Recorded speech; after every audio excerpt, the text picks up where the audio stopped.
തുറന്നു കിടന്ന ജനലിലൂടെ ശക്തിയിൽ പാതിരാ കാറ്റൊഴുകി അകത്തേക്ക് കടക്കാൻ തുടങ്ങി. രാത്രിയുടെ കനത്ത ഇരുട്ടിലും ജനാല മറച്ചിട്ടിരുന്ന വെള്ളവിരികൾ ആടിയുലഞ്ഞു. ജനൽപ്പാടുകളിൽ നിന്ന് ശക്തമായ ശബ്ദത്തോടെ തുറന്നടഞ്ഞപ്പോഴാണ് തനു ഞെട്ടി ഉണർന്നത്.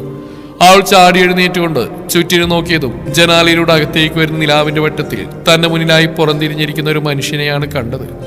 സൂക്ഷിച്ചു നോക്കിയതും അതൊരു സ്ത്രീയാണെന്ന് അവൾക്ക് മനസ്സിലായി. ഈ പാതിരാത്രിയിൽ തന്റെ മുറിയിൽ ഇത്രയും സ്വാതന്ത്ര്യത്തോടെ വന്നിരിക്കുന്ന ആരാണെന്നറിയാതെ അവൾ കുഴങ്ങി. ആരാ? വിറയലോട് അവൾ ചോദിച്ചു. ആ വ്യക്തി പതിയെ തിരിഞ്ഞു നോക്കി. ഗൗരി? തന്നെ രൂക്ഷമായി നോക്കിക്കൊണ്ട് തന്റെ മുന്നിലിരിക്കുന്ന ഗൗരിയെ കണ്ട് അവൾ അത്ഭുതപ്പെട്ടു. ഗൗരി, താനിങ്ങനെ ഇവിടെ? അവൾ ഗൗരിയെ ലോക്ക് ചെയ്തിരിക്കുന്ന വാതിലിനെയും ആരുമാരും നോക്കിക്കൊണ്ട് ചോദിച്ചു. എന്നാൽ ഗൗരി അതിന് മറുപടിയൊന്നും നൽകാതെ അവൾ തന്നെ നോക്കിക്കൊണ്ടിരുന്നു. താനെന്തോന്നും മിണ്ടാത്ത ഗൗരി? താനെങ്ങനെ മുറി കയറിയത്? അത് ഈ നേരത്ത്? തനിക്ക് ഉറക്കൊന്നുമില്ലേ? തനു ഈർഷ്യയോടെ ചോദിച്ചു. അതിന് മറുപടിയൊന്നും പറയാതെ അപ്പോഴും ഗൗരിയോടെ രൂക്ഷമായി നോക്കിക്കൊണ്ടിരുന്നതേ ഉള്ളൂ. താനെന്തോ ഒന്നും മിണ്ടാണ്ടിരിക്കുന്ന ഗൗരി? അതും പറഞ്ഞുകൊണ്ട് താൻ അവളുടെ കയ്യിൽ പിടിച്ചു വലിച്ചതും ഒരു നിമിഷം അവൾ ഞെട്ടിപ്പോയി. അവളുടെ കൈയാകെ തണുത്തു മരവിച്ച പോലെ ഇരിക്കുന്നു. ദത്തേട്ട എന്റേതാണ് തനുശ്രീ, അവന് ഞാൻ നിനക്ക് വിട്ടുതരില്ല. ഒരു നിമിഷം അവളുടെ വാക്കിൽ കേട്ട് താനും ഞെട്ടിലോട് അവൾ തന്നെ നോക്കി നിന്നു. പെട്ടെന്ന് തന്നെ അവളുടെ മുഖത്തേക്ക് ദേഷ്യം ഇരച്ചു കയറി. ദേവേട്ട എന്റെ ഭർത്താവാണ് ഗൗരി, നിനക്കെന്നല്ല ആർക്കും അദ്ദേഹത്തെ ഞാൻ വിട്ടുതരില്ല. കണ്ണുകൾ ചുരുക്കി ദേഷ്യത്തോടെയുള്ള അവളുടെ മറുപടി കേട്ട് ഗൗരിയുടെ മുഖം വലിഞ്ഞു മുറുകി. അവൾ നോക്കി നിൽക്കെ ഒരലർച്ചയോടെ ഗൗരി 4 കാലുകളും 4 കൈകളുമുള്ള മുഖം നിറയെ രക്തവർണ്ണത്തോടു കൂടിയ ഒരു ഭീകര സത്വമായി മാറി. ഗൗരി! തനു പേടിയോടെ പിന്നിലേക്കായാൻ തുടങ്ങിയതും ആ സത്വം തനുവിന്റെ കഴുത്തിന് മുറുകെ പിടിച്ചു. അവൾ കണ്ണുകൾ മുറുക്കി അടച്ചുകൊണ്ട് കഴുത്തിൽ നിന്ന് അതിന്റെ കൈകളെടുത്ത് മാറ്റാൻ ശ്രമിച്ചുകൊണ്ടിരുന്നു. നിമിഷങ്ങൾ കഴിയുന്തോറും അതിന്റെ പിടി മുറുകിക്കൊണ്ടിരുന്നു. തന്റെ ശ്വാസം നിൽക്കുമെന്ന അവസ്ഥയായതും അവൾ അതിനെ കാലുകൊണ്ട് ആഞ്ഞു ചവിട്ടി. അതൊരു അലർച്ചയോടെ നിലത്തേക്ക് വീണ നിമിഷം തന്നെ തനു ഞെട്ടലോടെ കണ്ണുകൾ വലിച്ചു തുറന്നു. അവൾ ഭയത്തോടെ ചുറ്റിനും നോക്കി. അവിടെയെങ്കിലും ആരെയും കണ്ടില്ല. മാത്രമല്ല റൂം നിറയെ പകൽ പോലെ വെളിച്ചം നിറഞ്ഞു നിൽക്കുന്നു. അതിൽ നിന്ന് തന്നെ ഇപ്പോഴും പകൽ അവസാനിച്ചിട്ടില്ലെന്ന് അവൾക്ക് മനസ്സിലായി. അവൾ ആശ്വാസത്തോടെ ശ്വാസം എടുത്തു വിട്ടു. ഒരു നിമിഷം അങ്ങനെ ഇരുന്നു തൊണ്ട വറ്റി വരളുന്ന പോലെ അവൾക്ക് തോന്നി. അവൾ പതിയെ അവിടുന്ന് എഴുന്നേറ്റ് ടേബിളിൽ നിന്ന് ജഗ്ഗിൽ നിന്ന് വെള്ളമെടുത്ത് വായിലേക്ക് അമിഴ്ത്തി. പരവേശം ഒന്നടങ്ങിയതും അവൾ പതിയെ സോഫയിലേക്ക് വന്നിരുന്നു. അവളുടെ മനസ്സാകെ അസ്വസ്ഥമായിക്കൊണ്ടിരുന്നു. ശ്രീദേവി പറഞ്ഞ കാര്യങ്ങളും ദത്തന്റെ അവഗണനയും കുറച്ചു മുന്നേ കണ്ട ഭീകര സ്വപ്നവും അങ്ങനെ ഓരോന്നായിട്ട് അവളുടെ മനസ്സിൽ അലയടിച്ചുകൊണ്ടിരുന്നു. അതിന്റെ ഫലമായിട്ട് അവളുടെ കണ്ണുകൾ നിറഞ്ഞൊഴുകി. ദത്തനെ കുറിച്ച് ഓർക്കുന്തോറും അവൾക്ക് സങ്കടം സഹിക്കാൻ കഴിയുന്നുണ്ടായിരുന്നില്ല. അവൾ ഇരുകൈകൾ കൊണ്ട് മുഖാമൃത്തി പിടിച്ചുകൊണ്ട് പൊട്ടിക്കരഞ്ഞു. എയർപോർട്ടിലേക്ക് പോകുന്ന വഴിക്ക് കാറിലിരുന്ന് ഫോണിലൂടെ ഈ കാഴ്ച കണ്ട ദത്തൻ ദേഷ്യത്തോടെ മുഷ്ടിയൊട്ടി പിടിച്ചുകൊണ്ട് സീറ്റിൽ ആഞ്ഞിടിച്ചു. ദത്ത, എന്താടാ? വയ്യ വിഷ്ണു, ഇനി എന്റെ പെണ്ണിങ്ങനെ സങ്കടപ്പെടുന്ന കാണാൻ വയ്യ. അവളോടെല്ലാം തുറന്നു പറയണം. ഇതിപ്പോ ഞാൻ സ്നേഹം കാണിച്ചിട്ട് ചതിച്ചു എന്ന് കരുതുന്നുണ്ടാവോള്. ദത്തൻ അസ്വസ്ഥതയോടെ പറഞ്ഞു. നിന്നോട് ഞാൻ പറഞ്ഞല്ലേടാ അവളോട് എല്ലാം വിളിച്ചു പറയാൻ. അപ്പൊ നീയല്ലേ പറഞ്ഞ് ഫോണിൽ കൂടി പറഞ്ഞ് ശരിയാവില്ല, നേരിട്ട് പറഞ്ഞാലേ ശരിയാവുള്ളൂ എന്ന്? ദത്തൻ പറഞ്ഞായിട്ട് വിഷ്ണു ചോദിച്ചു. നേരിട്ട് പറഞ്ഞാലേ അവൾക്ക് കാര്യത്തിന്റെ ഗൗരവം മനസ്സിലാവും. അതാ ഞാൻ അങ്ങനെ പറഞ്ഞു. ഇതിപ്പോ എല്ലാം കൈവിട്ടു പോകുന്ന ലക്ഷണമാ. അങ്ങനെയൊന്നും ഉണ്ടാവില്ല. എന്തായാലും നമ്മൾ നാളെ രാവിലെ അവിടെ എത്തില്ലേ? ഞാൻ വരാം. എന്നിട്ട് നമുക്ക് രണ്ടുപേർക്കും കൂടി അവളെ കാര്യങ്ങൾ പറയാൻ മനസ്സിലാക്കാം. അപ്പോൾ അവൾ കാര്യം മനസ്സിലായിക്കോളും. പിന്നെ ഗൗരി ഉണ്ടല്ലോ. അവനതിനൊന്ന് അമർത്തി മൂളിയതേ ഉള്ളൂ. അതിനു മുമ്പ് നീ ഒന്ന് അവളെ വിളിച്ച് സംസാരിക്കും. സത്യത്തിൽ നിന്റെ ഈ അവഗണനയാ അവൾക്ക് സഹിക്കാൻ കഴിയാത്തത്. അതുകൊണ്ടാ അവൾ നിന്നെ സംശയിക്കുന്നു. വിഷ്ണു പറഞ്ഞു. ദത്തനായി ശരിയാണെന്ന് തോന്നി. അവൻ വിഷ്ണുവിനെ നോക്കിയ ശേഷം ഫോൺ എടുത്ത് അനുവിന്റെ നമ്പറിലേക്ക് ഡയൽ ചെയ്തു. ഫോൺ റിംഗ് ചെയ്യുന്ന ശബ്ദം കേൾക്കുന്നുണ്ട്. എങ്കിലും താൻ കോൾ എടുക്കാത്തതുകൊണ്ട് തന്നെ അവൻ വേഗം ക്യാമറ കണക്ട് ചെയ്ത് ആപ്പ് ഓപ്പൺ ചെയ്തു. അതിലേക്ക് നോക്കിയതും തനു മുട്ടിൽ മുഖാമൃത്തി വെച്ചുകൊണ്ട് സോഫയിലിരിക്കുന്നതാണ് കണ്ടത്. അവനൊന്ന് സ്ക്രീൻ സൂം ചെയ്ത് കട്ടിലേക്ക് നോക്കിയതും ഫോൺ കട്ടിൽ കിടക്കുന്നുണ്ടായിരുന്നു. അവൻ വേഗം വിഷ്ണുവിന്റെ ഫോൺ വാങ്ങിയതിൽ നിന്ന് തനുവിനെ വിളിച്ചു. ഫോൺ കട്ടിൽ കിടന്ന് മിന്നുന്ന കണ്ടതും അതിൽ നിന്ന് എന്റെ ഫോൺ സൈലന്റ് ആണെന്ന് അവന് മനസ്സിലായി. അവൻ നിരാശയോടെ കൈകുടഞ്ഞു. സാറില്ല, സമയനിയുണ്ടല്ലോ. ഫ്ലൈറ്റ് കയറുന്നതിന് മുമ്പ് ഒന്നുകൂടെ വിളിക്കാം. അല്ലെങ്കിൽ നമുക്ക് എത്തിയിട്ട് സംസാരിക്കാം. നീ ടെൻഷനാവാതെ. വിഷ്ണു അവനെ ആശ്വസിപ്പിക്കുന്ന പോലെ പറഞ്ഞെങ്കിലും തനുവിന്റെ അവസ്ഥയോർത്ത് ദത്തൻ അസ്വസ്ഥയോടെ കണ്ണുകൾ മുറുക്കി അടിച്ച് സീറ്റിലേക്ക് ചാരിക്കിടന്നു. എത്ര സമയം അങ്ങനെ ഇരുന്നു എന്നറിയില്ല. ആ ഇരിപ്പിൽ തന്നെ തനു അല്പസമയം ഒന്ന് മയങ്ങിപ്പോയി. വയറ്റിൽ നിന്നൊരാളിൽ പോലെ തോന്നിയപ്പോഴാണ് അവൾ കണ്ണുകൾ തുറന്നത്. താൻ രാവിലെ എഴുന്നേറ്റിട്ടൊന്ന് ഫ്രഷ് ആവുകയോ എന്തെങ്കിലും കഴിക്കുകയോ ഒന്നും ചെയ്തിട്ടില്ലെന്ന് അവൾ ആ നിമിഷമാണ് ഓർത്ത്. അവളുടെ കണ്ണുകൾ ക്ലോക്കിലേക്ക് നീണ്ടതും അതിൽ സമയം 10 മണി കഴിഞ്ഞു കണ്ട് അവൾ അത്ഭുതപ്പെട്ടു. സമയം ഇത്രയായോ? എന്നിട്ട് നീ തന്നെ ആരും വിളിച്ചില്ല? അപ്പച്ചി പോലൊന്നും വിളിച്ചില്ലല്ലോ. അവൾ മനസ്സിൽ പറഞ്ഞുകൊണ്ട് പതിയെ സോഫയിൽ നിന്ന് നിലത്തേക്ക് ഇറങ്ങി. മോളെ. പെട്ടെന്ന് വാതിൽ തട്ടിയുള്ള അപ്പച്ചിയുടെ ശബ്ദം കേട്ടതും അവൾ നെറ്റി വിളിച്ചുകൊണ്ട് അങ്ങോട്ടേക്ക് നോക്കി. ശേഷം പതിയെ നടന്ന് അങ്ങോട്ടേക്ക് ചെന്നു. തലവേദന എങ്ങനെയുണ്ട് മോളെ? വാതിൽ തുറന്നു അവരവളുടെ നെറ്റിൽ കൈവച്ചിട്ട് ചോദിച്ചു. തലവേദനയോ? ആ, ദത്തൻ പറഞ്ഞു മോൾക്ക് തലവേദനയാണെന്ന്. ദേവേട്ടനോ? ദേവേട്ടൻ വന്നോ? ആർ പറഞ്ഞു കേട്ടവൾ ആകാംക്ഷയോടെ ചോദിച്ചു. ഏയ്, ആ ഫോൺ വിളിച്ചപ്പോ പറഞ്ഞ മോള് വിളിച്ചപ്പോ തലവേദനയാണെന്ന് പറഞ്ഞുകൊണ്ട് ഫോൺ കട്ട് ചെയ്തത്രേ. ആർ പറഞ്ഞു കേട്ടവളുടെ മുഖം വാടി. എന്നെ ഒന്ന് വിളിക്കാൻ പോലും തോന്നില്ലല്ലോ ദേവേട്ട. ആൾ മനസ്സിൽ പറഞ്ഞുകൊണ്ട് അപ്പച്ചിയെ നോക്കി ഒരു നിർജീവമായ പുഞ്ചിരി നൽകി. മോള് പോയി ഫ്രഷ് ആയി വാ, അപ്പോഴേക്കും അപ്പച്ചി മോൾക്ക് കഴിക്കാൻ എന്തെങ്കിലും കൊണ്ടുവരാം. ഇനി തലവേദനയായിട്ട് താഴേക്ക് ഇറങ്ങി വരണ്ട. അവരങ്ങനെ പറഞ്ഞ് അവൾക്കതൊരു ആശ്വാസമായിരുന്നു. എന്തുകൊണ്ടോ ഗൗരിയുടെയും ശ്രീദേവിയുടെയും മുഖം കാണാൻ ആ നിമിഷം അവൾ ആഗ്രഹിച്ചിരുന്നില്ല. അന്നത്തെ ദിവസം എങ്ങനെയൊക്കെയോ തന്നെ തള്ളി നീക്കി. റൂമിൽ നിന്ന് പുറത്തേക്ക് ഇറങ്ങാത്തതുകൊണ്ട് തന്നെ അവൾക്ക് ഗൗരിയോ ശ്രീദേവിയോ അധികം കാണേണ്ടതായി വന്നില്ല. എങ്കിലും ഇടക്ക് ഗൗരിയുടെ മുറിയിലേക്ക് വന്ന് അവളുടെ സുഖവിവരം അന്വേഷിച്ചതും എന്തൊക്കെയോ മുക്കിയും മൂളിയും മറുപടി അറിഞ്ഞുകൊണ്ട് തന്നെ അവളെ ഒഴിവാക്കി. രാത്രിയിൽ ഉറക്കം വരാതെ തന് മുറിയിലൂടെ അങ്ങോട്ടും ഇങ്ങോട്ടും നടക്കുകയായിരുന്നു. ദത്തൻ എന്തിന് തന്നോട് ഇങ്ങനെയൊക്കെ കാണിക്കുന്നു എന്ന ചിന്ത അവളെ ഭ്രാന്ത് പിടിപ്പിക്കുന്ന പോലെ തോന്നി. അവൾ ഇരു കൈകളിലെയും വിരലുകൾ കൂട്ടിയും അഴിച്ചും തന്റെ ഉള്ളിലെ സംഘർഷം കുറയ്ക്കാൻ ശ്രമിച്ചുകൊണ്ടിരുന്നു. പെട്ടെന്ന് തന്നെ ഫോൺ വൈബ്രേറ്റ് ചെയ്യുന്ന ശബ്ദം കേട്ടതും അവൾ ഓടിച്ചെന്ന് ഫോൺ എടുത്തു നോക്കി. ദത്തനാണെന്ന് കരുതി അവൾ സന്തോഷത്തോടെ ഫോൺ എടുത്തു. അതിൽ ചിറ്റയുടെ നമ്പർ കണ്ട് അവളുടെ മുഖം ഭംഗി. ഈ സമയം ചിറ്റയുടെ ഫോണിൽ നിന്ന് കുഞ്ഞു വിളിക്കുന്നതാണ്. എന്തുകൊണ്ടോ അവൾക്ക് ആ കോൾ എടുക്കാൻ തോന്നിയില്ല. അവൾ ഫോൺ കട്ടിലേക്ക് തന്നെ അലസമായി വലിച്ചെറിഞ്ഞുകൊണ്ട് സോഫയിലേക്ക് പോയിരുന്നു. എന്നെ ഒന്ന് വിളിക്കാൻ പോലും വയ്യ, ദുഷ്ടൻ. നാളെ വരട്ടെ, ഞാൻ കാണിച്ചു കൊടുക്കുന്നുണ്ട്. പല്ലുകൾ ഞെരിച്ചുകൊണ്ട് അവൾ ദത്തനെ ചീത്ത വിളിച്ചു. ശേഷം എന്തൊക്കെയോ പിറുപിറുത്തുകൊണ്ട് അവൾ സോഫയിലേക്ക് ചാരിക്കിടന്നു. പതിയെ അങ്ങനെ കിടന്നുകൊണ്ട് അവൾ നിദ്ര പുൽക്കുമ്പോൾ അങ്ങ് ദൂരെ ഫ്ലൈറ്റിലിരുന്നു കൊണ്ടൊരുവൻ അവളെയും മനസ്സിൽ പ്രതിഷ്ഠിച്ചുകൊണ്ട് കണ്ണുകൾ മുറുക്കി അടച്ചു. അതിരാവിലെ എന്തൊക്കെയോ പേടിപ്പെടുന്ന സ്വപ്നങ്ങൾ കണ്ടുകൊണ്ടാണ് രേവതി കണ്ണുകൾ വലിച്ചു തുറന്ന് അവളുടെ മനസ്സിലേക്ക് തനുവിനെ ലക്ഷ്യമാക്കി വരുന്ന എന്തൊക്കെയോ ഭീകരജീവികളുടെ പേടിപ്പെടുത്തുന്ന മുഖം തെളിഞ്ഞു വന്നു.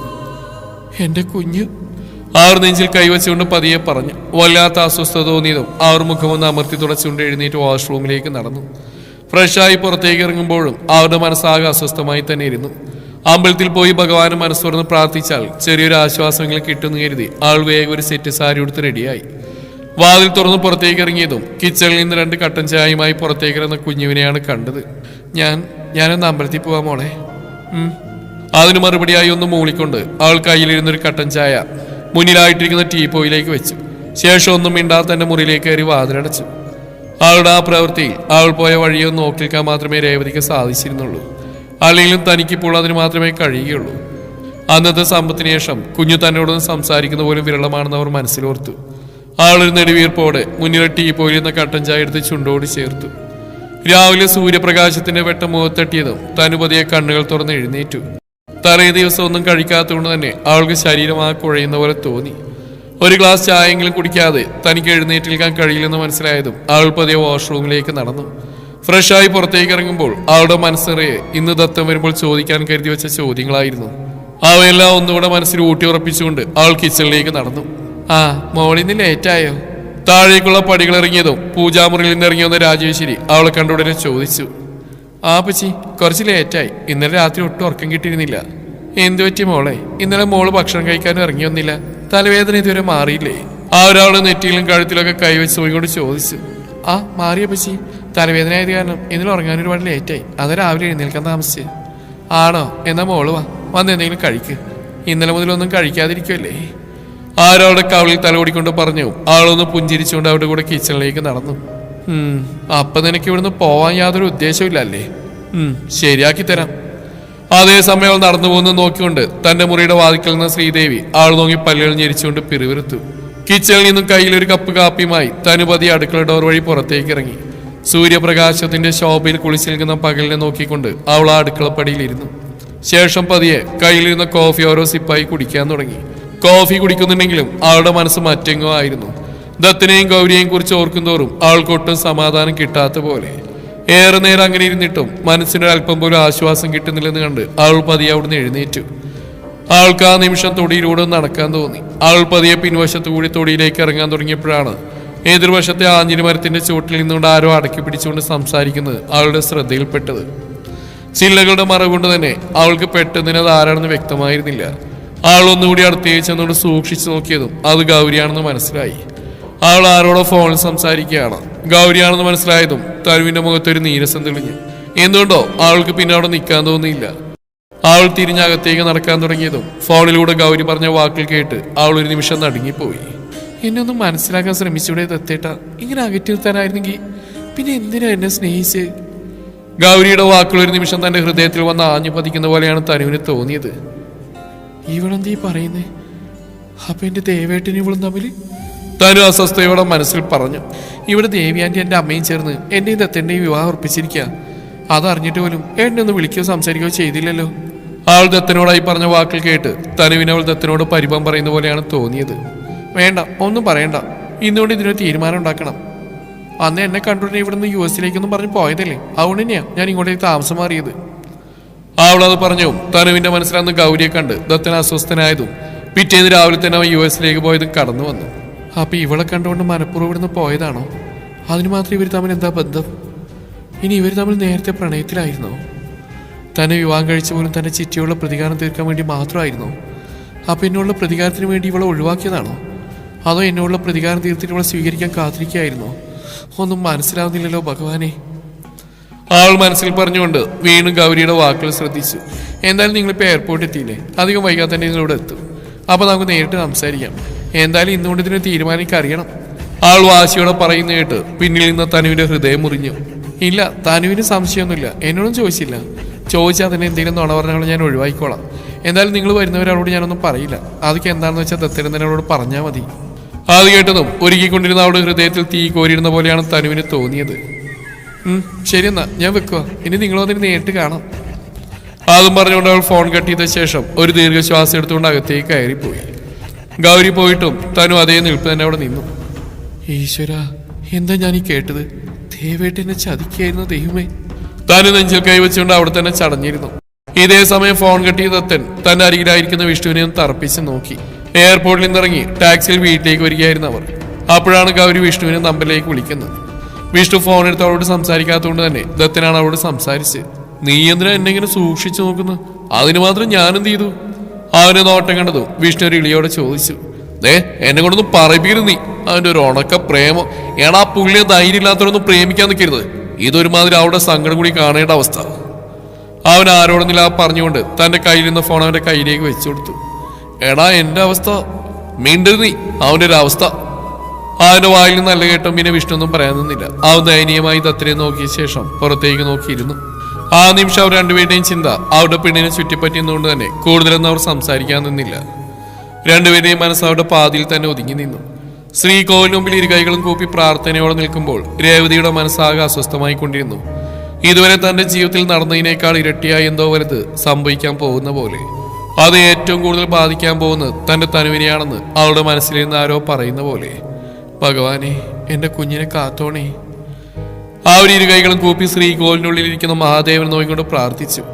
തിരുമേനിയുടെ കയ്യിൽ നിന്ന് തീർത്ഥവും പ്രസാദവുമായിക്കൊണ്ട് അവൾ തിരിഞ്ഞടന്നു. ക്ഷേത്രത്തിന് ചുറ്റും പ്രദക്ഷിണം ചെയ്യുമ്പോൾ അവളുടെ മനസ്സാകെ പലവിധ ചിന്തകളാൽ കുഴഞ്ഞു മറിഞ്ഞുകൊണ്ടിരുന്നു. മനസ്സ് അസ്വസ്ഥമായതുകൊണ്ട് തന്നെ അവൾ ആ നിമിഷം എതിരെ വരുന്ന ആളുകളെ കണ്ടിരുന്നില്ല. രേവതി. അവരെ മറികടന്നുകൊണ്ട് അവൾ മുന്നോട്ട് നടന്നു. പിന്നിൽ നിന്ന് ആരോ അവളുടെ പേര് വിളിക്കുന്ന ശബ്ദം കേട്ട് അവൾ തിരിഞ്ഞു നോക്കി. ലക്ഷ്മി. മുന്നിൽ തന്നെ രൂക്ഷമായി നോക്കി നിൽക്കുന്ന ലക്ഷ്മിയെ കണ്ടതും അവരുടെ മുഖം വിളറി വെളുത്തു. കണ്ണുകൾ നിറച്ചുകൊണ്ട് അവർ ലക്ഷ്മിയെ തന്നെ നോക്കി നിന്നു. ലക്ഷ്മി. അവരുടെ നാവ് മന്ത്രിക്കുമ്പോൾ ലക്ഷ്മിയുടെ മുഖത്ത് തെളിഞ്ഞ അവജ്ഞ അവരെ കൊല്ലാതെ കൊന്നു. നാളുകൾക്ക് ശേഷമുള്ള കൂടിക്കാഴ്ചയാണ്. ഇടക്കൊക്കെ പരസ്പരം കാണാറുണ്ടായിരുന്നുവെങ്കിലും അപ്പോഴേക്കും രേവതിയുടെ മുഖത്ത് പോലും നോക്കാതെ തിരിഞ്ഞടക്കാറായിരുന്നു ലക്ഷ്മി ചെയ്യാറുണ്ടായിരുന്നത്. പക്ഷേ ഇപ്പോൾ ലക്ഷ്മിയായിട്ട് തന്നെ രേവതിയുടെ മുന്നിൽ വന്ന് നിൽക്കുന്നു. ലച്ചു. ലക്ഷ്മി അടുത്തേക്ക് വന്നു. രേവതി എന്തോ പറയാനേ അവളുടെ മുന്നിലേക്ക് കയറി നിന്നു. എന്നാൽ അവൾ പറഞ്ഞു തുടങ്ങും മുന്നേ ലക്ഷ്മി കൈ ഉയർത്തി അവളെ തടഞ്ഞു. നിന്റെ സൗഹൃദ സംഭാഷണം കേൾക്കാൻ വേണ്ടിയല്ല ഞാൻ നിന്നെ വിളിച്ചത്. ഒരു കാര്യം നിന്നോട് പറയാൻ വേണ്ടി മാത്രമാണ്. ഗൗരവത്തോടെയുള്ള ലക്ഷ്മിയുടെ സംസാരം കേട്ടതും രേവതി നെറ്റി വിളിച്ചിട്ട് അവൾ നോക്കി നിന്നു. ഇനിയും നീ ചെയ്ത തെറ്റിന്റെ അനന്തരഫലം അനുഭവിക്കാനായി ആ പാവം പെൺകുട്ടിയെ കുരുതി കുടിക്കരുത്. അതൊരു പാവം പെൺകുട്ടിയാണെന്ന് കണ്ടാൽ തന്നെ മനസ്സിലാവും. നിന്റെ കുടുംബത്തിൽ വന്ന് പിറന്നുപോയി എന്ന ഒരൊറ്റ കാരണം കൊണ്ട് മാത്രം അതിന്ന് ഇത്രയും ദുരിതനുഭവിക്കേണ്ടി വരുന്നു. അതുകൊണ്ട് ഇനിയും അതിനിട്ടിങ്ങനെ ദ്രോഹിക്കാൻ വിട്ടുകൊടുക്കാതെ എത്രയും പെട്ടെന്ന് നീ അതിനെ അവിടുന്ന് വിളിച്ചുകൊണ്ട് പോകാൻ നോക്ക്. ലക്ഷ്മി ദേഷ്യത്തോടെ പറഞ്ഞു കേട്ട് അവൾ ഇത് ആരെക്കുറിച്ചാണ് പറയുന്നതെന്ന് മനസ്സിലാവാതെ രേവതി അവരെ തന്നെ നോക്കിക്കൊണ്ട് നിന്നു. നീ ഇത് ആരെക്കുറിച്ചാ പറയുന്ന ലച്ചു? എനിക്കൊന്നും മനസ്സിലാവുന്നില്ല. രേവതി ചോദിച്ച ലക്ഷ്മി അവളെ കണ്ണുകൾ ചുരുക്കിക്കൊണ്ട് നോക്കി. വേറെ ആര്? നിന്റെ വീട്ടിലൊരു പെൺകുട്ടി ഉണ്ടായിരുന്നില്ലേ? നിന്റെ ചേച്ചിയുടെ മോള്. എന്താ അവളുടെ പേര്? തനുശ്രീ. ആളെ കുറിച്ച് തന്നെയാ പറഞ്ഞ്. ലക്ഷ്മി പറഞ്ഞു കേട്ട് രേവതിയുടെ മുഖത്ത് ഭയം നിറഞ്ഞു. തനുവോ? അയ്യോ, അവൾക്ക് എന്താ? എന്റെ കുഞ്ഞിനെന്താ പറ്റിയത്? അവൾ ലക്ഷ്മിയുടെ അരികിലേക്ക് നീങ്ങുന്നോണ്ട് ചോദിച്ചു. ഇതുവരെ അവളുടെ ജീവൻ ആപത്തൊന്നും സംഭവിച്ചില്ല. പക്ഷെ ഇനി അവളെ മനക്കിൽ നിർത്തിയ അവളുടെ ജീവൻ തന്നെ എന്നേക്കുമായി നഷ്ടാവും. അത്രത്തോളം പകയുണ്ട് അവർക്ക് നിന്നോടും നിന്റെ കുടുംബത്തിനോടും. അറിയാലോ? അവൾ ചോദിച്ചതും രേവതി അറിയാതെ തന്നെ മുഖം കുനിച്ചു. പെട്ടെന്ന് അവളുടെ കണ്ണുകൾ ചുരുങ്ങി. അവൾ ഞെട്ടിലോടെ മുഖമുയർത്തി ലക്ഷ്മിയെ നോക്കി. നീ ഇപ്പൊ എന്താ ലക്ഷ്മി പറഞ്ഞ്? മനക്കിൽ നിൽക്കുന്ന ഓരോ നിമിഷം എന്റെ കുഞ്ഞിന്റെ ജീവൻ ആപത്തിലാണെന്നോ? എന്ന് വെച്ചാ എന്റെ കുഞ്ഞിനെ അവിടെ ഉള്ളൊരു ദ്രോഹിക്കാണെന്നാണോ? ക്ഷേത്രമുറ്റാണെന്ന് പോലും ഓർക്കാതെ രേവതി ലക്ഷ്മിയെ നോക്കി അലറിക്കൊണ്ട് ചോദിച്ചു. ഞാൻ ഇത്രയൊക്കെ പറഞ്ഞിട്ട് നിനക്ക് മനസ്സിലായില്ലേ രേവതി? നീ എന്താ ഒന്നും അറിയാത്ത പോലെ സംസാരിക്കുന്നത്? അതോ നീ ഇതുവരെ ഒന്നും അറിഞ്ഞിട്ടില്ലേ? ലക്ഷ്മി പറഞ്ഞു കേട്ട് അവൾ തനിക്കൊന്നും അറിയില്ലെന്ന രീതിയിൽ തലയാട്ടി കാണിച്ചു. അപ്പൊ നിന്നോട് ആ കുട്ടി ഇതുവരെ ഒന്നും പറഞ്ഞിട്ടില്ലല്ലേ? എന്നെ വിഷമിപ്പിക്കേണ്ടെന്ന് കരുതിയായിരിക്കും. എന്തായാലും അതിന്റെ അവസ്ഥ നേരിൽ കണ്ട ഒരു സ്ത്രീ എന്ന നിലയിൽ എനിക്കൊന്നും മറച്ചു വെക്കാൻ തോന്നുന്നില്ല. ആര് പറഞ്ഞു കേട്ട് രേവതി വേഗം ലക്ഷ്മിയുടെ കയ്യിൽ മുറുകെ പിടിച്ചു. നീ ഒന്ന് തെളിച്ച് പറയുന്നുണ്ടോ ലച്ചു? എന്റെ തനുവിന് അവിടെ എന്ത് പ്രശ്നമുണ്ടെന്നാ? ദത്തൻ അവള് നന്നായിട്ട് തന്നെയല്ലേ നോക്കുന്നത്? ആൾ വിറയലോടെ ചോദിച്ചു. ലക്ഷ്മി അവളെ നോക്കിയൊന്ന് പൂച്ഛിച്ചു. ദത്തൻ ആ കുട്ടിയെ വിവാഹം ചെയ്തു പോലും നിന്നോടുള്ള പ്രതികാരം തീർക്കാൻ വേണ്ടി മാത്രമേ രേവതി. അവളിലൂടെ നിന്റെ കണ്ണുനീര് കാണുന്ന ഒറ്റ ലക്ഷ്യത്തിന് വേണ്ടി മാത്രം ദത്തൻ അവളുടെ കഴുത്തിൽ താലി കെട്ടിയത്. എന്താ ഇത്രയും നാളുകളായിട്ട് നീ ഇതൊന്നും അറിഞ്ഞിരുന്നില്ലേ? ലക്ഷ്മി പരിഹാസം കലർന്ന സ്വരത്തിൽ ചോദിച്ചു. രേവതിയുടെ കണ്ണുകൾ നിറഞ്ഞൊഴുകി. അവളുടെ വാക്കുകൾ ഒരു ഇടിമുഴക്കം പോലെയാണ് രേവതിയുടെ നെഞ്ചിൽ വന്ന് പതിച്ചത്. തന്നോടുള്ള പ്രതികാരത്തിന് വേണ്ടി മാത്രമായിരുന്നു തനുവിന്റെ കഴുത്തിൽ ദത്തൻ താലി കെട്ടിയത്. പക്ഷേ കഴിഞ്ഞ തവണ അവർ വീട്ടിലേക്ക് വന്നപ്പോൾ അങ്ങനെ ആയിരുന്നില്ലല്ലോ അവരുടെ പെരുമാറ്റം. ആ നിമിഷം അവളുടെ മനസ്സിലേക്ക് കരഞ്ഞുകൊണ്ട് നിൽക്കുന്ന തനുവിനെ തന്റെ നെഞ്ചിലേക്ക് ചേർത്ത് പിടിച്ചുകൊണ്ട് ആശ്വസിപ്പിക്കുന്ന ദത്തന്റെ മുഖം കടന്നു വന്നു. നീ എന്താ ആലോചിക്കുന്നത്? ഞാൻ പറഞ്ഞ കള്ളാണെന്നാണോ? ശരി, ഞാൻ പറഞ്ഞ വിശ്വാസമായില്ലെങ്കിൽ നീ നേരെ മനക്കിലേക്ക് ചെന്ന് നോക്ക്. അപ്പൊ കാണാം ആ കൊച്ചിനെ അവിടെ ഇട്ട് കഷ്ടപ്പെടുത്തുന്നത്. ലക്ഷ്മി പുച്ഛത്തോടെ പറഞ്ഞു. രേവതി എന്ത് ചെയ്യണമെന്നറിയാതെ അതേ നിൽപ്പ് നിന്നുപോയി. ആ നിമിഷം അവൾക്ക് എന്ത് പറയണമെന്നോ എന്ത് ചെയ്യണമെന്നോ അറിയില്ലായിരുന്നു. ആകെ കൂടെ ഒരു സ്തംഭനാവസ്ഥ. ഒരല്പസമയം കൂടി അങ്ങനെ തന്നെ നിന്ന ശേഷം അവൾ ദയനീയമായി ലക്ഷ്മിയുടെ മുഖത്തേക്ക് നോക്കി. ശേഷം ഒന്നും മിണ്ടാതെ തിരിഞ്ഞടന്നുകൊണ്ട് അതിവേഗം അമ്പലത്തിന്റെ പടികൾ ഇറങ്ങി മുന്നോട്ട് പോയി. അവൾ പോകുന്ന നോക്കുന്ന ലക്ഷ്മിയുടെ മുഖത്ത് പതിയെ ഒരു പുഞ്ചിരി വിടർന്നു. പ്ലാൻ ചെയ്ത കാര്യങ്ങൾ വിജയിച്ചതിലുള്ള പുഞ്ചിരി. അവൾ വേഗം കയ്യിലിരുന്ന ഫോണിൽ നിന്നും ശ്രീദേവിയുടെ നമ്പർ ഡയൽ ചെയ്തു. എന്തായാലും വെച്ച് കാര്യങ്ങൾ എല്ലാം നമ്മൾ പ്ലാൻ ചെയ്ത പോലെ തന്നെ നടന്നില്ലേ? കോൾ അറ്റൻഡ് ചെയ്ത ഉടനെ മറുവശത്ത് ശ്രീദേവിയുടെ ചോദ്യം കേട്ട് ലക്ഷ്മിയുടെ ചുണ്ടിലൊരു പുഞ്ചിരി വിടർന്നു. എല്ലാം നമ്മൾ പ്ലാൻ ചെയ്ത പോലെ തന്നെ നടന്നിട്ടുണ്ട് ശ്രീയേച്ചി. അവൾ അവിടെ നിന്നും പുറപ്പെട്ടിട്ടുണ്ട്. നേരെ അങ്ങോട്ടേക്കാവും വരുന്നത്. വർഷങ്ങൾക്ക് ശേഷമുള്ള കൂടിക്കാഴ്ചയാ. നന്നായിട്ട് തന്നെ അങ്ങ് ട്രീറ്റ് ചെയ്തേക്കണം. ലക്ഷ്മി ഫോണിലൂടെ ശ്രീദേവിയോടായി പറഞ്ഞു. അത് പിന്നെ നീ എനിക്ക് പറഞ്ഞു തരേണ്ടതുണ്ടോ ലച്ചു? വർഷങ്ങളായിട്ടുള്ള എൻ്റെ പക ഇന്നുകൊണ്ട് ഞാൻ അവസാനിപ്പിക്കും. ഒന്നും വേണ്ടാന്ന് കരുതി ഞാൻ മാറിയെന്നാ. അപ്പൊ അവൾക്കും അവിടെ വളർത്തുപുത്രിക്കൊക്കെ എൻ്റെ കുടുംബത്തിൽ കയറി കളിക്കണം. ഒരിക്കലും അവൾ കാരണം തകർന്നു പോയത് എൻ്റെ കുടുംബം. ഇനി ഒരിക്കൽ കൂടി അങ്ങനെ ഒന്നും ഉണ്ടാവാൻ ഞാൻ സമ്മതിക്കില്ല. എൻ്റെ ഏട്ടനുണ്ടായ ദുരനുഭവം എൻ്റെ മകനുണ്ടാവാൻ പാടില്ല. ഞാൻ ജീവിച്ചിരിക്കുമ്പോൾ അതിന് സമ്മതിക്കില്ല ലച്ചു. അതുകൊണ്ടാ അവളിവിടെ അട്ടയെ പോലെ ഒട്ടിക്കിടക്കുന്ന കണ്ട് ഇങ്ങനൊരു പ്ലാന് ഞാൻ എക്സിക്യൂട്ട് ചെയ്ത്. ഇതാകുമ്പോൾ അവിടെ പൊന്നുമോൾ ഇവിടെ കിടന്ന് അനുഭവിക്കുന്ന കാണുമ്പോൾ സ്നേഹനിധിയായ ചെറിയമ്മ ഓടി വന്ന് അവളെയും കൂട്ടിക്കൊണ്ട് പോയിക്കോളും. ശ്രീദേവി പകയോടെ പറയുന്ന കേട്ട് ലക്ഷ്മി ഒന്ന് പുഞ്ചിരിച്ചു. അല്ലേ ചേച്ചി, ദത്തൻ എന്തെങ്കിലും അറിഞ്ഞാ?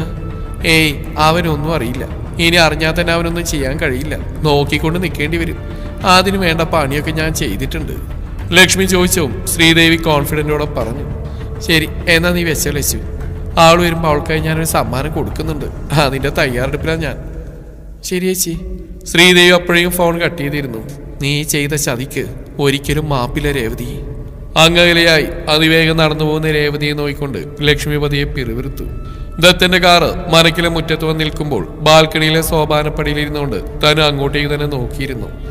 വന്ന് ദത്തനാണെന്ന് അറിയാമായിരുന്നെങ്കിലും എന്തുകൊണ്ടോ അവൾക്ക് എൻ്റെ അടുത്തേക്ക് ചെല്ലാൻ തോന്നിയില്ല. ചിലപ്പോൾ കുറച്ചു മുന്നേ ഗൗരിയുടെ നാവിൽ നിന്ന് കേട്ട വാക്കുകൾ കാരണമായിരിക്കാം. അല്ലെങ്കിൽ ദത്തൻ പോയിട്ട് ഇതുവരെ അവളെ ഒന്ന് വിളിക്കാനോ അവളെ കുറിച്ച് ആരോടെങ്കിലും അന്വേഷിക്കാനോ ശ്രമിക്കാത്തതിന്റെ പരിഭവം കൊണ്ടോ ആയിരിക്കാം. എന്തായാലും ആൾ അവിടുന്ന് ഒരു അടിപോലും അനങ്ങാതെ അങ്ങനെ തന്നെ ഇരുന്നു. അപ്പോഴേക്കകത്തുനിന്നും ശ്രീദേവി, രാജേശ്വരിയും ഗൗരിയും ഒക്കെ പുറത്തേക്ക് ഇറങ്ങി വന്നിരുന്നു. ദത്തൻ ഡോർ തുറന്ന് പുറത്തേക്ക് ഇറങ്ങിയതും ഗൗരി കാറിനുള്ളിലേക്ക് പ്രതീക്ഷയോടെ നോക്കി. പ്രതീക്ഷിച്ച ആളിനെ അവിടെ കാണാതെ ആയതും ആളുടെ മുഖം മങ്ങി. അവൾ ദയനീയമായി ദത്തന്റെ മുഖത്തേക്ക് നോക്കിയതും അവൻ കണ്ണുകൾ ചിമ്മിക്കൊണ്ട് അവളെ ആശ്വസിപ്പിച്ചു. ആ നിമിഷം അവൾ അവനെ നോക്കിയൊന്ന് പുഞ്ചിരിച്ചു. അതേ പുഞ്ചിരി അവരിലും ചേക്കേറിയ ആ നിമിഷമാണ് അവന്റെ കണ്ണുകൾ തന്റെ മുറിയിലെ ബാൽക്കണിയുടെ നേരെ നീണ്ടത്. അവിടെ തങ്ങളെ തന്നെ നോയിക്കൊണ്ട് നിർവികാരതയോടെ നിൽക്കുന്ന തനുവിനെ കണ്ടതും അവന്റെ ഹൃദയം ഒന്ന് പിടച്ചു. ആ മോനെ, നീ വരുന്ന വഴിക്കൊന്നും കഴിച്ചിട്ടുണ്ടാവില്ലല്ലോ. അമ്മ നിനക്ക് ഇഷ്ടപ്പെട്ടൊക്കെ ഉണ്ടാക്കി വെച്ചിട്ടുണ്ട്. ആദ്യം വന്ന് വല്ലതും കഴിക്ക്. അവന്റെ നോട്ടം ബാൽക്കണിൽ നിൽക്കുന്ന തനുവിന് നേർക്കാണെന്ന് കണ്ടതും ശ്രീദേവി വേഗം അവന്റെ അരികിലേക്ക് വന്നുകൊണ്ട് പറഞ്ഞു, അമ്മ കഴിക്കാനെടുത്തൊക്കെ, ഞാനത് ഫ്രഷായിട്ട് വരാം. അവരോടായി അത്രമാത്രം പറഞ്ഞുകൊണ്ട് അവൻ വേഗം അകത്തേക്ക് കയറിപ്പോയി. അപ്പോഴും അവന്റെ കണ്ണുകൾ ബാൽക്കണിൽ നിൽക്കുന്ന തനുവിന്റെ മേൽ തന്നെ ആയിരുന്നു. അവനവന്റെ പെണ്ണിനെ കാണാൻ ഇത്ര വെപ്രാളം പിടിച്ച് അകത്തേക്ക് ഓടുന്നു. അവളോടൊന്നും മിണ്ടാതെ അവന് ഒരു തുള്ളി വെള്ളം പോലും ഇറങ്ങിയില്ല. അവൻ തിടുക്കപ്പെട്ട അകത്തേക്ക് ഓടുന്ന കണ്ട് രാജേശ്വരി ഗൗരിയോടെന്ന പോലെ പറഞ്ഞുകൊണ്ട് അകത്തേക്ക് നടന്നു. തൊട്ടു പിന്നാലെ തന്നെ ഗൗരി ഒരു പുഞ്ചിരിയുടെ ആവരണം അണിഞ്ഞുകൊണ്ട് അകത്തേക്ക് കയറിപ്പോയി. ആരിരുവരും പോയതും അവിടെ ശ്രീദേവി മാത്രം തനിച്ചായി. ഇനി കുറച്ച് സമയം കൂടി നീ ഇങ്ങനെ ഒട്ടി നിന്നോ തനുശ്രീ. അത് കഴിയുമ്പോൾ നിന്റെ സ്ഥാനം വീണ് പുറത്തായിരിക്കും, ശ്രീദേവിയാ പറയുന്നത്. ദത്തനെയും തനുവിനെയും പരസ്പരമുള്ള നോട്ടവും അവളുടെ അടുത്തെത്താനുള്ള അവന്റെ വെപ്രാണം പിടിച്ച ഓട്ടോ കണ്ടതും ശ്രീദേവി പകയോടെ മനസ്സിൽ പറഞ്ഞു. അടഞ്ഞു കിടക്കുന്ന തന്റെ മുറിയുടെ വാതിന് മുമ്പിലെത്തിയതും ദത്തൊരു നിമിഷം ശ്വാസമെന്ന് ആഞ്ഞെടുത്ത് വിട്ടു. തനുവിന്റെ പ്രതികരണം അതെങ്ങനെയായിരിക്കുമെന്ന് അവനൊരു എത്തും പിടിയും കിട്ടിയില്ല. 1-2 അല്ല, 1 മാസത്തിൽ കൂടുതലാണ് അവളെ താനൊന്ന് വിളിക്കുകയോ അന്വേഷിക്കുകയോ ചെയ്യാതെ ഇരുന്നത്. അതുമാത്രമല്ല, അമ്മ പറഞ്ഞ കാര്യങ്ങളും പിന്നെ ഗൗരിയുടെ ഇങ്ങോട്ടുള്ള എൻട്രി എല്ലാം കൂടെ ആയപ്പോൾ അവൾ തന്നെ തെറ്റിദ്ധരിച്ചിട്ടുണ്ടാവുമെന്ന് അവൻ ഉറപ്പായിരുന്നു. അവളെ എങ്ങനെ കാര്യങ്ങൾ പറഞ്ഞ് മനസ്സിലാക്കുമെന്നറിയാതെ അവനൊരു നിമിഷം കുഴങ്ങി നിന്നു. പന്ന പട്ടി കൂടെ വരാന്ന് പറഞ്ഞിട്ട് അവസാന നിമിഷം ആ പുല്ലം കാലുമാറി. അവനെ ഞാൻ വെച്ചിട്ടുണ്ട്.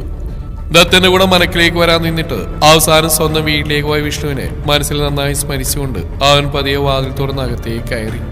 താൻ ബാൽക്കണിയിലാണെന്ന് അറിയാവുന്നതുകൊണ്ട് തന്നെ അവൻ നേരെ അങ്ങോട്ടേക്ക് നടന്നു. വാതിൽ കടന്നപ്പോഴേ എന്തോ ആലോചിച്ചുകൊണ്ട് സോപാനപ്പടിയിലിരിക്കുന്ന തനുവിനെ അവനൊരു നിമിഷം നോക്കി നിന്നു. ഈ 1 മാസം കൊണ്ട് അവളിൽ എന്തൊക്കെയോ മാറ്റങ്ങൾ സംഭവിച്ച പോലെ, വല്ലാതെ ക്ഷീണിതയായതുപോലെ അവൻ മനസ്സിൽ ചിന്തിച്ചുകൊണ്ട് അവിടെ അരികിലേക്ക് ചൂടുകൾ വെച്ചു. തോളിൽ ആരുടെയോ കരസ്പർശമേറ്റപ്പോഴാണ് ചിന്തകളിൽ മുഴുകിയിരുന്ന തനു ഞെട്ടലോടെ തിരിഞ്ഞു നോക്കുന്നത്. മുന്നിൽ നിൽക്കുന്ന ദത്തനെ കണ്ടതും അവളുടെ കണ്ണുകൾ വിടർന്നു. ദത്തന് ആ നിമിഷം അവളോട് ഒട്ടും തന്നെ പ്രതീക്ഷിച്ചിരുന്നില്ല. വന്നുടനെ ഒന്നുകിൽ അമ്മയുടെ അരികിലേക്കോ അല്ലെങ്കിൽ ഗൗരിയുടെ അരികിലേക്കോ അവൻ പോയിട്ടുണ്ടാവുമെന്നാണ് അവൾ കരുതിയിരുന്നത്.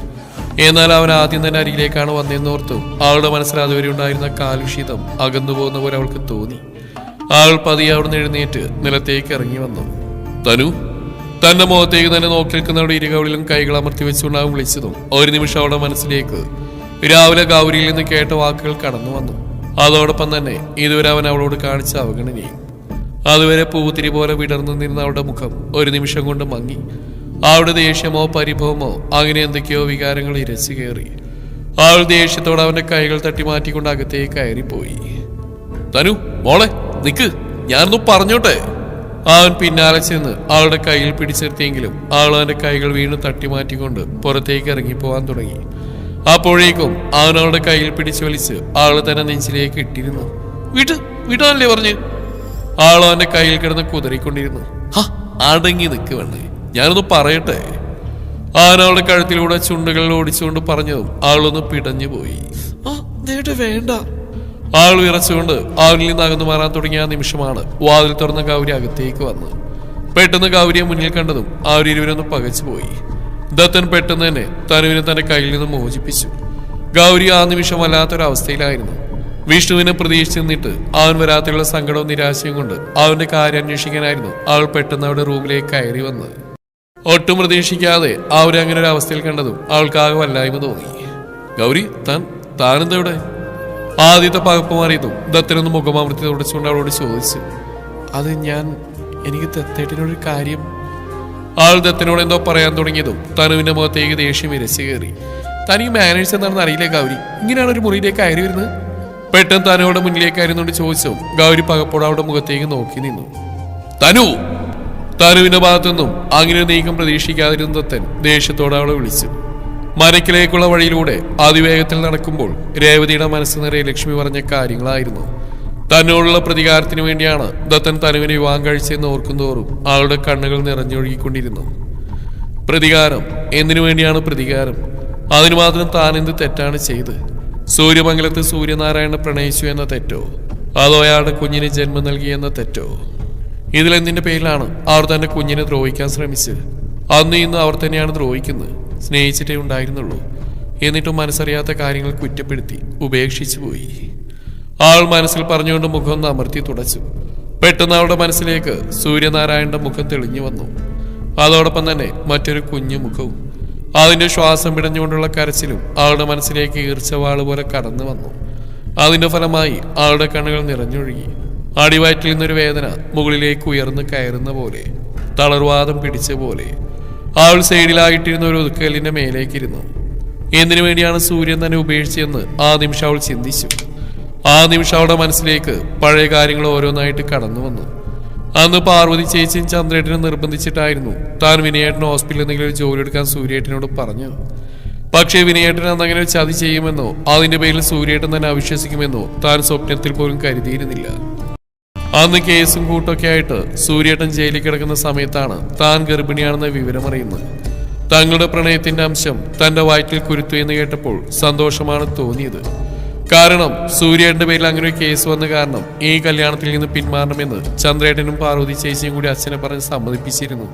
താൻ അതിന്റെ പേരിൽ പരമാവധി എതിർത്തുവെങ്കിലും അവരതൊന്നും മുഖവിലൊക്കെ എടുത്തിരുന്നില്ല. എന്തു വന്നാലും കഞ്ചാവ് കേസിൽ ജയിലിൽ കിടക്കുന്ന ഒരുത്തിന് തന്നെ കൊടുക്കില്ലെന്ന് അവർ വാശിയോടെ പറഞ്ഞുകൊണ്ടിരുന്നു. സൂര്യേട്ടനൊന്ന് കാണാൻ പോലും ആ സമയങ്ങളിൽ അവർ തന്നെ അനുവദിച്ചിരുന്നില്ല. അങ്ങനെ ഇരിക്കെയാണ് താൻ ഗർഭിണിയാണെന്ന് അറിയുന്നത്. അത് അവർക്ക് കിട്ടിയ വലിയൊരു തിരിച്ചടിയായിരുന്നു. അതിന്റെ പേരിൽ വീട്ടിൽ വലിയൊരു പ്രശ്നം തന്നെ നടന്നു. ആരും അറിയാതെ കുഞ്ഞിനെ ഇല്ലാതാക്കാമെന്ന് വരെ അവർ തീരുമാനിച്ചു. എങ്കിലും തന്റെ ശക്തമായ എതിർപ്പിനെ തുടർന്ന് അവരതിൽ നിന്ന് പിന്മാറുകയായിരുന്നു. അവളുടെ മനസ്സ് അന്നത്തെ ദിവസത്തിലേക്ക് കടന്നുപോയി. എന്താ രേവു നിന്റെ ഉദ്ദേശം? ഈ കുഞ്ഞിനെ പ്രസവിച്ച് വളർത്താന്നാണോ? തന്റെ മുന്നിൽ വന്ന് ഇന്ന് ദേഷ്യത്തോടെ ചോദിക്കുന്ന പാർവതിയെ രേവതി നിർവികാരതയോടെ നോക്കിയതേയുള്ളൂ. ഇപ്പൊ ഇത് ആരും അറിഞ്ഞിട്ടില്ല രേവു. കുറച്ചു നാളുകൂടി കഴിഞ്ഞാൽ മൂടി വെക്കാൻ പറ്റാത്ത അവസ്ഥയാവും. അതിനു മുന്നേ ഇതിനങ്ങ് ഇല്ലാതാക്കാൻ നോക്കുക. അതാ എല്ലാവർക്കും നല്ലത്. തന്റെ മുന്നിൽ നിന്നുകൊണ്ട് യാതൊരു കുറ്റബോധമില്ലാതെ പറയുന്നവളെ രേവതി പകപ്പോടെ നോക്കി. ശേഷം കണ്ണുകൾ അവളുടെ വയറിലേക്ക് നീണ്ടു. പാർവതി ആ സമയത്ത് 2 മാസം ഗർഭിണിയായിരുന്നു. ചേച്ചിയും ഗർഭിണിയല്ലേ? ഒരു കുഞ്ഞിനെ വയറ്റിൽ ചുമക്കുന്ന ചേച്ചിക്ക് എങ്ങനെ എന്റെ കുഞ്ഞിനെ കൊന്നുകളയാൻ പറയാൻ തോന്നുന്നു? അത്രയ്ക്ക് ദുഷ്ടമനസ്സാണ് ചേച്ചിയുടേത്. രേവതി ദേഷ്യത്തോടെ പറഞ്ഞു. പാർവതിയുടെ മുഖം വിളറി വെളുത്തു. എങ്കിലും അവളത് പുറമേ കാണിക്കാതെ രേവതിയെ ദേഷ്യത്തോടെ നോക്കി. അതിന് ഞാൻ പ്രസവിക്കാൻ പോകുന്നത് എന്റെ കഴുത്തിൽ താലി കെട്ടിയവന്റെ കുഞ്ഞിനെ തന്നെയാണ്. അല്ലാതെ നിന്നെ പോലെ തന്തയാണെന്ന് അറിയാത്തൊരു കുഞ്ഞിനെ അല്ല. ആൾ വാശിയോടെ പറഞ്ഞു. രേവതിയുടെ മുഖത്തേക്ക് ദേഷ്യം ഇരച്ചു കയറി. മതി ചേച്ചി, നിർത്ത്. അങ്ങനെ തന്തയാണെന്ന് അറിയാതിരിക്കാൻ രേവതി കണ്ടമാരുടെ കൂടെ ഒന്നും പോയിട്ടില്ല. ഈ രേവതിയുടെ ശരീരത്തിൽ ഒരുത്തനെ തൊട്ടിട്ടുള്ളൂ. ഒരുത്തന്റെ കൂടെ രേവതി കിടന്നിട്ടുള്ളൂ. അവന്റെ കുഞ്ഞിനെ തന്നെയാ ഞാൻ വയറ്റിൽ ചുമക്കുന്നു. എന്റെ കുഞ്ഞിന്റെ അച്ഛൻ സൂര്യമംഗലത്തെ സൂര്യനാരായണനാണെന്ന് പറയാൻ എനിക്ക് ആരെയും ഭയക്കേണ്ട ആവശ്യമില്ല. മനസ്സിലായ ചേച്ചിക്ക്? ആൾ പാർവതിയുടെ നേരെ അലറിക്കൊണ്ട് പറഞ്ഞതും ഒരു നിമിഷം അവളുടെ ഭാവമാനത്തിൽ പാർവതി ഒന്ന് പകച്ചുപോയി. ആൾ പേടിയോടെ 2 ചുവട് പിന്നിലേക്ക് നീങ്ങി. കാരണം അത്രയും അഗ്നിയെരിയുന്ന മുഖത്തോടെ നിൽക്കുകയായിരുന്നു രേവതി ആ സമയം. എന്താ അവിടെ? അപ്പോഴേക്ക് അവരുടെ ബഹളം കേട്ട് പുറത്തുനിന്ന് ചന്ദ്രശേഖരനും ദിവാകരനും അകത്തേക്ക് കയറി വന്നിരുന്നു. അത് ഞാൻ പാർവതി എന്തോ പറയാൻ തുടങ്ങുമ്പോഴേക്കും രേവതിയുടെ മുമ്പിലേക്ക് കയറി നിന്നിരുന്നു. എന്റെ വയറ്റിൽ വളരുന്ന കുഞ്ഞിന്റെ അച്ഛൻ സൂര്യമംഗലത്തെ സൂര്യനാരായണനാണ്. എന്റെ സൂര്യടൻ ജീവിച്ചിരിക്കുമ്പോൾ എന്റെ കുഞ്ഞൊരിക്കലും അച്ഛനില്ലാതെ വളരാൻ പാടില്ല. അതുകൊണ്ട് തന്നെ ആരൊക്കെ എതിർത്താലും എന്റെ സൂര്യേട്ടൻ വന്ന് വിളിച്ചാൽ ഞാൻ ആ കൂടെ ഇറങ്ങിപ്പോവും. അതുപോലെ കുടുംബത്തിന്റെ അന്തസ്വാഭിമാനമൊക്കെ നിങ്ങൾക്ക് വേണമെന്നുണ്ടെങ്കിൽ ഇനിയും ഞങ്ങൾ വേർപിരിക്കാൻ ശ്രമിക്കാതെ എന്റെയും സൂര്യന്റെയും വിവാഹം നടത്തി തരണം. ആൾ ഉറച്ച ശബ്ദത്തിൽ ദിവാകരന്റെ മുഖത്തേക്ക് നോക്കിക്കൊണ്ട് പറഞ്ഞതും അയാൾ അവളൊരു നിമിഷം നോക്കി നിന്നു. ശേഷം ഒരു ദീർഘശ്വാസം എടുത്തുകൊണ്ട് ഒന്നും മിണ്ടാതെ പുറത്തേക്ക് ഇറങ്ങിപ്പോയി. അയാളുടെ പിന്നാലെ പാർവതിയെ നോക്കി തലയാട്ടിക്കൊണ്ട് ചന്ദ്രശേഖരനും പുറത്തേക്ക് ഇറങ്ങി. രേവു, ഞാൻ പറയുന്നത് കേൾക്കുമോളെ. നീ കരുതുന്ന പോലെ സൂര്യനാരായണന്റെ സ്വഭാവത്തിന് നല്ലതൊന്നുമല്ല. വിനയേട്ടൻ പറഞ്ഞിട്ടുണ്ട്. അയാൾക്ക് ഹോസ്പിറ്റലിൽ തന്നെ പല പെൺകുട്ടികളായിട്ട് ബന്ധമുണ്ട്. അതുപോലെ പല നിയമവിരുദ്ധമായ ബിസിനസ് അയാൾ നടത്തുന്നുണ്ട്. അതിന്റെ പ്രധാന തെളിവ് തന്നെയല്ലേ ഇപ്പം ഉണ്ടായ കഞ്ചാവ് കേസും. അതുകൊണ്ട് നീ ഞാൻ പറയുന്നൊന്ന് കേൾക്ക്. അയാളും അയാളുടെ കുഞ്ഞും നമുക്ക് വേണ്ട. ഇതിനങ്ങ് ഇല്ലാതാക്കിയ വിനയേട്ടൻ തന്നെ നിനക്കൊരു ജീവിതം നൽകും. വിനയേട്ടൻ അങ്ങനെ ഒരു ആഗ്രഹം പറഞ്ഞിട്ടുണ്ട്. നിന്റെ നല്ലതിന് വേണ്ടിയാണ് ഞാൻ ഈ പറയുന്ന രേവു. ജയിലിൽ കിടക്കുന്ന ഒരുത്തിന് വേണ്ടി കാത്തിരിക്കാതെ നിന്നെ അംഗീകരിക്കുന്ന വിനയേട്ടൻ്റെ കൂടെ നിനക്ക് സുഖമായിട്ട് ജീവിക്കാൻ മോളെ. നിർത്ത്! ആൾ പറഞ്ഞുകൊണ്ടിരുന്നപ്പോൾ തന്നെ രേവതിയുടെ ശബ്ദം വീണ്ടും ആ മുറിയിലാകെ ഉയർന്നു കേട്ടു. നിങ്ങളോട് ഞാൻ മര്യാദക്കാ പറഞ്ഞു. എന്റെ കുഞ്ഞിനെ ഇല്ലാതാക്കുന്ന കാര്യം ഇനി നിങ്ങളുടെ നാവിൽ നിന്ന് കേട്ടുപോകരുതെന്ന്. എന്റെ കുഞ്ഞിനെ കൊല്ലണോ വളർത്തണോന്ന് ഞാൻ തീരുമാനിക്കും. മേലിൽ നിങ്ങൾ ഞങ്ങളുടെ കാര്യത്തിൽ ഇടപെട്ടു പോകരുത്. കത്തുന്ന കണ്ണുകളോടെ രേവതി അവൾ നോക്കി അലറിയതും അവൾ ഒരു നിമിഷം പതറിപ്പോയി. ഇനി അവളോടൊന്നും പറഞ്ഞിട്ട് കാര്യമില്ലെന്ന് മനസ്സിലായതും പാർവതി ഒരു നെടിവീർപ്പോടെ അവിടുന്ന് പുറത്തേക്ക് നടക്കാനൊരുങ്ങി. പിന്നെ ചേച്ചി നിന്നേ. 2 സ്റ്റെപ്പ് മുന്നോട്ട് വെച്ചോ. പിന്നിൽ നിന്ന് രേവതി വിളിച്ച് കേട്ട് അവളൊന്ന് തിരിഞ്ഞു നോക്കി. എന്റെ സൂര്യന്റെ സ്വഭാവമായ്മ എന്താണെന്ന് എനിക്ക് നീ പറഞ്ഞു തരേണ്ട ആവശ്യമില്ല. ഈ ജന്മത്തിൽ ആ മനുഷ്യൻ എന്നെ മാത്രമേ പ്രണയിച്ചിട്ടുള്ളൂ. എന്റെ ശരീരത്തിൽ മാത്രമേ തൊട്ടിട്ടുള്ളൂ. ആ മനസ്സിന്റെ ഈ ശരീരത്തിന്റെ ഏക അവകാശി ഈ രേവതി മാത്രമാണ്. അത് അങ്ങനെയല്ലെന്ന് നീയല്ല, ഇനി ദൈവം തമ്പുരാൻ വന്ന് പറഞ്ഞാൽ പോലും അദ്ദേഹത്തിന് ഞാൻ അവിശ്വസിക്കില്ല. ഓർത്തു വെച്ചോ നീ. പിന്നെ എന്നെ കെട്ടാന്നുള്ള ഉദ്ദേശമായിട്ട് നടക്കുന്ന വിനയോട് ചെന്ന് പറഞ്ഞേക്ക് ആ മോഹം മുളയിലെ അങ്ങ് നുള്ളിക്കളയാൻ. ഈ രേവതിയുടെ കൊക്കിന് ജീവനുണ്ടെങ്കിൽ എന്റെ കഴുത്തിൽ സൂര്യനാരായണൻ മാത്രമേ താലി കെട്ടൂ. ഉറച്ച ശബ്ദത്തിലുള്ള രേവതിയുടെ വാക്കുകൾ കേട്ടതും ഇനിയൊന്നും പറയാനില്ലെന്ന പോലെ പാർവതി തിരിഞ്ഞടന്നിരുന്നു. ആൾ പോയതും വാതിൽ കുറ്റിയിട്ടുണ്ട് രേവതി നിറഞ്ഞൊഴുകുന്ന കണ്ണുകളോടെ കട്ടിലേക്ക് വന്ന് കിടന്നു. തലയിണക്കടിയിൽ നിന്നും അവൾ സൂര്യന്റെ ഫോട്ടോ പുറത്തേക്ക് എടുത്തു. ശേഷം അതിൽ തെളിഞ്ഞു കാണുന്ന അവന്റെ മുഖത്തേക്ക് അവൾ ചുണ്ടുകൾ ചേർത്തു. ഭ്രാന്തി പിടിച്ച പോലെ അവൾ ആ ഫോട്ടോ നിറയെ ഉമ്മകൾ കൊണ്ട് മൂടി. എവിടെയാ സൂര്യേട്ടാ? എന്നത് കാണാൻ പോലും വരാൻ തോന്നുന്നില്ലേ? നമ്മുടെ പ്രണയത്തിന്റെ അംശം, നമ്മുടെ കുഞ്ഞ് എൻ്റെ ഉദരത്തിൽ വളർന്നു തുടങ്ങിയ വിവരം അറിഞ്ഞോ സൂര്യേട്ട? പെട്ടെന്ന് വാ, അച്ഛനെ കാണാൻ കൊതിയോടെ കാത്തിരിക്കുക നമ്മുടെ വാവ. അവൾ ആ ഫോട്ടോയിലേക്ക് നോക്കി പിറുവിറുത്തോണ്ടിരുന്നു. പതിയെ അവിടെ കണ്ണുകൾ അടഞ്ഞു വന്നു. അവന്റെ ഫോട്ടോയിൽ നെഞ്ചോട് ചേർത്ത് പിടിച്ചുകൊണ്ട് അവൾ പതിയെ മയക്കത്തിലേക്ക് വഴുതി വീണു. പിന്നെയും ദിവസങ്ങൾ കടന്നുപോയി. തന്നെ സൂര്യേട്ടിൽ നിന്ന് അകറ്റാനും തന്റെ കുഞ്ഞിനെ ഇല്ലാതാക്കി പുതിയൊരു ജീവിതം തുടങ്ങാനും പല രീതിയിലും പാർവതി തന്റെ അടുത്ത് വന്ന് ഉപദേശിച്ചുകൊണ്ടിരുന്നു. എന്നാൽ അതിനെയെല്ലാം താൻ ശക്തമായി എതിർത്തുകൊണ്ടിരുന്നു. എന്തൊക്കെ പറഞ്ഞിട്ടും ചെയ്തിട്ടും താൻ അവരുടെ വഴിക്ക് നിൽക്കുന്നില്ലെന്ന് കണ്ടതും പിന്നെ അവർ അതിനുവേണ്ടി ശ്രമിച്ചില്ല. അച്ഛനും പിന്നെ തന്റെ ഒപ്പം തന്നെ നിന്നു. അധികം വൈകാതെ തന്നെ പിന്നെ സൂര്യേട്ടൻ ജയിലിൽ നിന്നിറങ്ങി. അപ്പോഴേക്കും തന്റെ ഉദരത്തിലെ കുഞ്ഞു ജീവന് 3 മാസത്തോളം വളർച്ചയെത്തിയിരുന്നു. ഇനി ഒളിച്ചു വെച്ചിട്ട് കാര്യമില്ലെന്ന് മനസ്സിലായതും അച്ഛൻ താൻ ഗർഭിണിയാണെന്ന വിവരം സൂര്യമംഗലത്തെ അറിയിച്ചു. തുടരും.